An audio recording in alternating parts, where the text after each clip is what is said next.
सिर्फ 12 किलोमीटर, लेकिन कहाँ कहा जाता है कि वृंदावन की इस परिक्रमा को अगर इंसान सच्चे मन से कर ले तो वो सिर्फ वृंदावन को ही नहीं बल्कि भगवान कृष्ण को महसूस करता है। हर कदम पर एक कहानी, हर मोड़ पर एक लीला और हर धूलों का कण श्री कृष्ण के चरणों से जुड़ा हुआ माना जाता है। तो आज हम चलेंगे वृंदावन की 4 कोस परिक्रमा यानी कि 12 किलोमीटर वाली परिक्रमा पर और जानेंगे इसका इतिहास, इसका महत्व और इसमें पड़ने वाले जितने भी प्रसिद्ध मंदिर एवं स्थान है उसके बारे में बताऊंगा। ये परिक्रमा मार्ग कोतवाली वृंदावन, यहाँ पुलिस बूथ के सामने से स्टार्ट होता है और यहाँ से स्टार्ट होता है और यहाँ इस साइड से आके खत्म होता है। आपको देखने में लग रहा होगा कि बस यहाँ से रोड के इस साइड से स्टार्ट है और यहाँ पे खत्म है, पर ऐसा नहीं है। ये पूरा घूमते हुए इधर से ऐसे पूरा घूमते हुए आके यहाँ पे खत्म होता है 12 किलोमीटर पे। तो चलिए शुरू करते हैं अपनी यात्रा। तो दोस्तों अभी हमें वृंदावन में और हम करने जा रहे हैं वृंदावन की परिक्रमा 12 किलोमीटर की पैदल परिक्रमा, वो भी नंगे पैर। तो चलिए शुरू करते हैं। कई लोग इसे दंडवत करके भी परिक्रमा पूरा करते हैं। पूरे परिक्रमा मार्ग में वो दंडवत करते ही चलते हैं। तो चलिए यात्रा के प्रारंभिक स्थान को प्रणाम करते हैं और चलते हैं।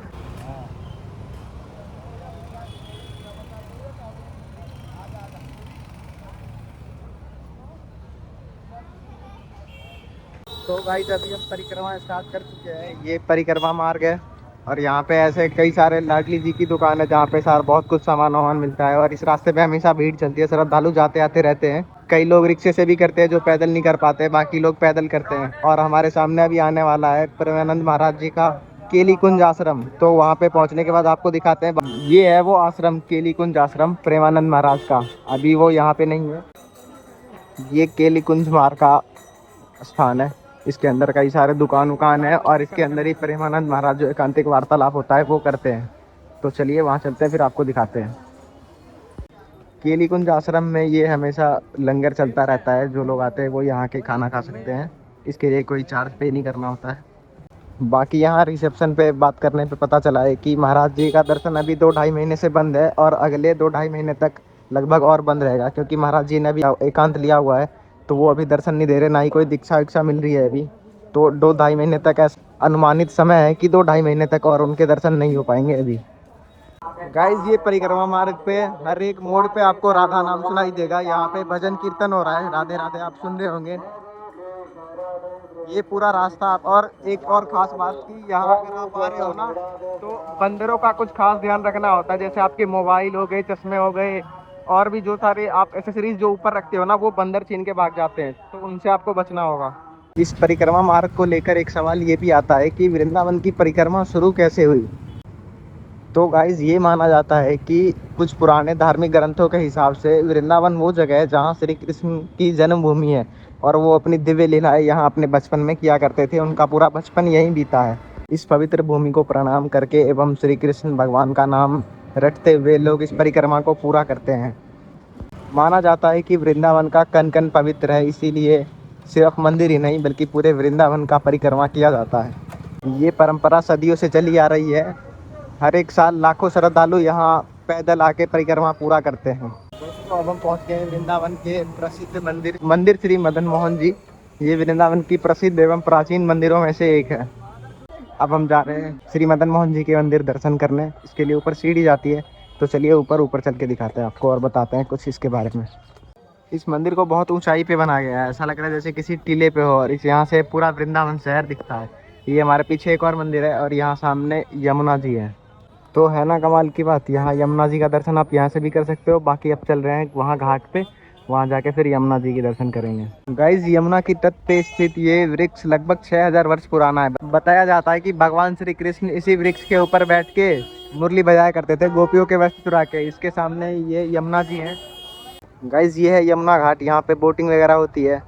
और अब एक चीज़ बढ़िया हो गया है कि जब से यहाँ पे एक्सीडेंट हुए थे ना, एक बोट पलट गई थी और कई लोगों की जाने चली गई थी। उसके बाद से यहाँ पे आप लाइफ जैकेट देने लगे हैं और बाकी सेफ्टी वेफ्टी का भी ख्याल रखा जाता है। और यहाँ पे बोटिंग होती है और इसकी जो प्राइस है वो 50 रुपये पर पर्सन है मात्र। यहाँ पे बहुत सी ऐसी दुकान है जहाँ पे आपको हर एक पूजा पाठ का हर एक सामान मिल जाएगा और खाने पीने की भी सारी चीज़ें मिल जाएगी। जैसे लस्सी, यहाँ पे खास लस्सी और कचौड़ी यहाँ का खास है, तो वो आपको हर जगह पे मिल जाएगा। बाकी अभी हम चलते हैं आगे की ओर। गाइस ये है बांके बिहारी का एंट्रेंस गेट। पर अभी 12 बज चुके हैं तो मंदिर के पट बंद हो गया है। तो अभी अंदर जाके कोई फ़ायदा नहीं है क्योंकि दर्शन कर नहीं पाएंगे। तो कभी फुर्सत से चलेंगे और आपको दर्शन करवाएंगे। इस परिक्रमा मार्ग पे आपको जगह जगह पे भंडारे भी खाने को मिल जाएंगे। यहाँ पे हमेशा भंडारा चलता ही रहता है, जगह जगह पे कोई फिक्स जगह नहीं है, वैसे भंडारा चलता रहता है। गैस ये है यमुना की आरती घाट, यहाँ रोज शाम को आरती होती है। कई सारे घाट से और नए घाट भी बनाए जा रहे हैं आरती के लिए।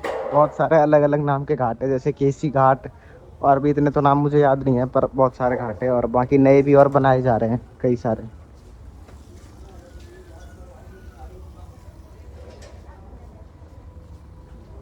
ये है वो केसी घाट। ये है वृंदावन का मोक्ष धाम। यहाँ पे दाह संस्कार वगैरह होते हैं आधुनिक तरह से। जैसा कि मैंने शुरू में बताया था, लोग यहाँ दंडवत करके ही परिक्रमा करते हैं। ये सामने एक है, ये दंडवत करके परिक्रमा कर रहे हैं, पूरे 12 किलोमीटर ऐसे ही जाएंगे ये।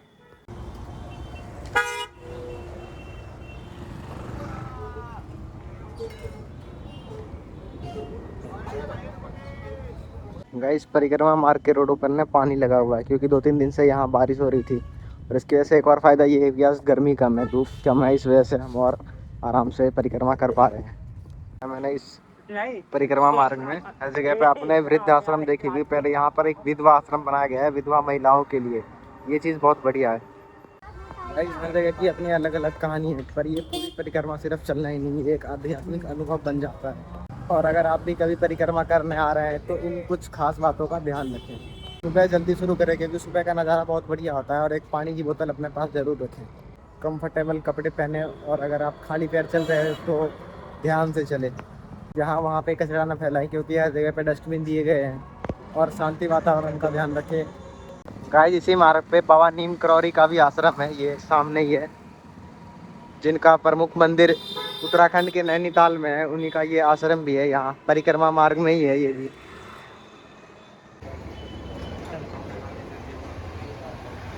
गाइस लगभग 9 किलोमीटर अभी हमने चल लिया और 3 किलोमीटर के आसपास और बचा है। सामने गौरी गोपाल आश्रम आने वाला है, जहाँ पे वृद्ध माताएं रहती है, जो कि श्री अनिरुद्धाचार्य जी का आश्रम है।